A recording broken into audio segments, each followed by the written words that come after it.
الجنات بحلول شهر الصوم والرحمات والرضوان.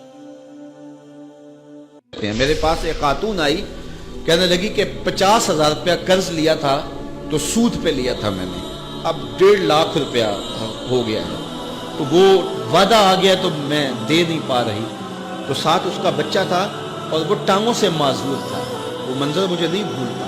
تو کہنے لگی کہ آپ کسی کو بھیجیں اور دیکھیں ہمارے دروازے پہ وہ کھڑے ہوئے ہیں. کتنے صفات لوگ ہیں، تو آپ نے کسی مجبوری کے تحت لیا ہوگا. تو کہنے لگی ہاں میں نے بیٹی کی شادی کرنی تھی، لوگوں کے گھروں کے برتن مانج کے میں نے کوئی جہیز کی چیزیں بنا لی تھی، لیکن وہ کہنے لگے 100 آدمی لے کے آئیں گے بارات میں، تو اس وجہ سے مجھے یہ قرض اٹھانا پڑا، باقی تو میں نے تیاری کر لی تھی.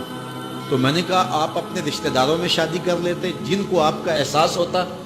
تو اس نے مجھے کہا کہ جو بارات لے کے آیا وہ میرا سکا بھائی تھا. سکا بھائی اپنی اس بہن کے گھر اپنے بیٹے کو بیانے آ رہا ہے جس کا شوہر گھر کے برتن بھی بیچ کے نشہ کر لیتا ہے اور وہ لوگوں کے گھروں کے برتن مانج رہی ہے، اور وہ بھی کہہ رہا ہے میں 100 کا لشکر لے کے حملہ آور ہوں.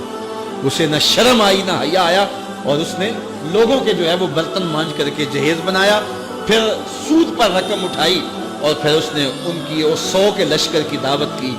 اور وہ سمجھتا ہوگا کہ میں اپنی عزت بنا لی ہے. اور میاں تو 3 بندے لے کے آ جاتا اور کہتا کہ ہم کھانا کھا کے آئیں گے، آپ کے گھر سے چائے پیئیں گے. عرش کا رب اتنا راضی ہوتا کہ تجھے اتنا نوازتا کہ تجھے کوئی کمی باقی نہ رہے. لیکن غریب بھی غریب پہ ظلم کر رہا ہے، امیر بھی امیر پہ ظلم کر رہا ہے. تو یہ رسمیں ختم ہونی چاہیے. اور یہ دنیا میں کسی خطے میں یہ بیماری نہیں ہے سوائے بر صغیر. اور وہ کیا؟ یہ جہیز، کہ باپ ساری زندگی کماتا رہتا ہے اور بیٹی کو دیتا ہے، پھر دوسری بیٹے کے لیے کماتا ہے، پھر تیسری بیٹی کے لیے کماتا ہے، اور ساری زندگی جو ہے وہ جہیز میں لٹا دیتا ہے. اور لوگ مطالبہ کرتے ہیں کہ ہمیں اتنا جہیز دیا جائے. پوری دنیا میں یہ کہیں نہیں ہوتا، نہ شرق میں نہ غرب میں، کہیں بھی نہیں، صرف بر صغیر. اور یہ ایک ہندوانہ رسم ہے، اور اس رسم کو ہم سینے سے لگایا ہوا ہے اور اس پر اتنی سختی سے پابند ہے کہ دیکھا جاتا ہے کہ یہ چیز بھی ہونی چاہیے، یہ چیز بھی ہونی چاہیے، یہ بھی چیز ہونی چاہیے. جہیز کی باقاعدہ اشیاء ملتی ہیں اور باقاعدہ جو ہے اس کے مطالبے، اس کی لسٹیں ہوتی ہیں کہ یہ ہمیں دیا جائے. بھلا کوئی جہیز سے بھی امیر ہوا ہے اور اس کے مسائل دور ہوئے ہیں؟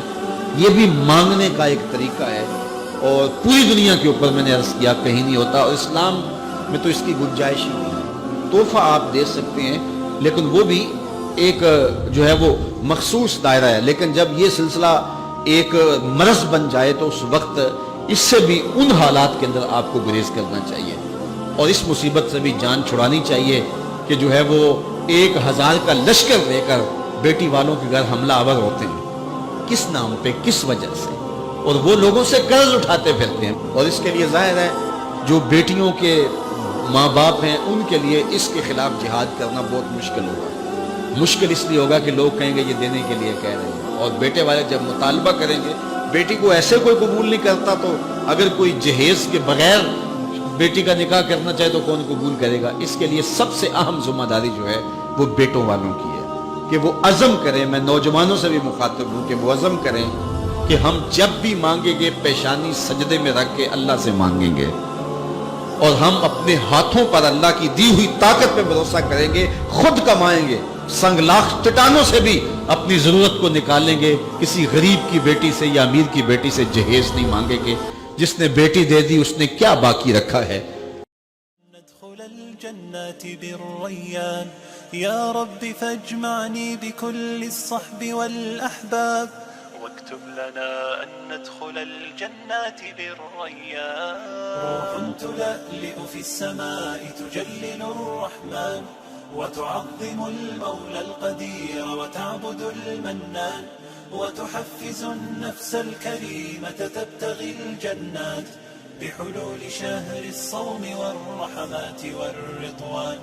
روح تلألئ في السماء تجلل الرحمن وتعظم المولى القدير وتعبد المنان وتحفز النفس الكريمة تبتغي الجنات بحلول شهر الصوم والرحمات والرضوان.